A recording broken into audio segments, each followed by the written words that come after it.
Education for Justice is a resource, a program, a mentor, a guide. Education for Justice is a bridge. A safe place.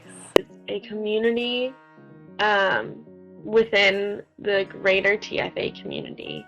It's a place where I can not only learn more about myself as an active participant in a classroom, but can dig deeper into the institutionalized racism that our society faces. It's power, of course. That's a given, because to know where you stand in the world and to know what you need to do, that's powerful. It's been an opportunity for me to learn about the history of education inequity in order to, see how I can use cultural competence in the classroom. Whether it was a question or a concern or just a misconception, our cohort leaders were there every step of the way, and the amazing thing about that was they were personal, they were real, they were people who've gone through what we're going to go through going into Teach for America, and there's a sense of relief in that. Education for Justice really teaches us about social justice history.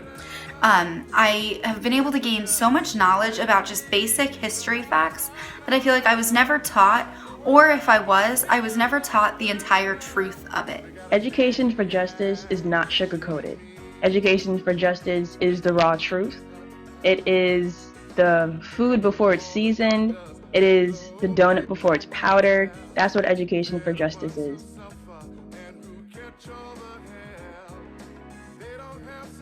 I guess my only piece of advice is to have fun.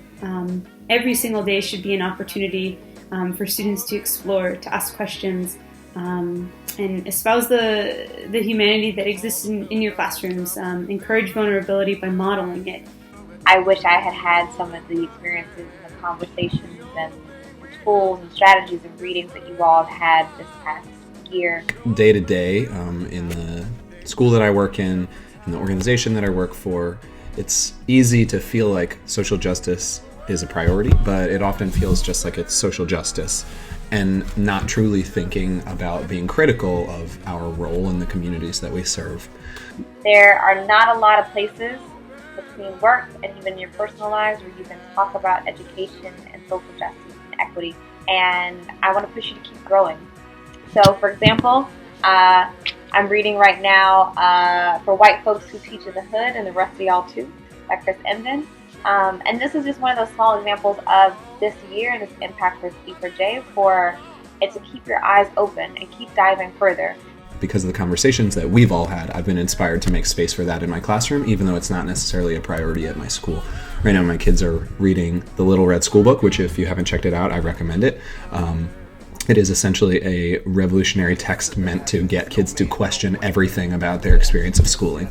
Educators could come together not just to discuss, classroom practice and sort of what does this look like in an interaction with the student, that we could look at not just what does this mean in a classroom, but what does it mean at a systemic level. Beyond just expressing them, to take action and kind of disrupt from within so that we can resolve some of these issues. One day, when the glory comes, it will be ours, it will be ours. Oh, one day, when the war is won, we will be sure.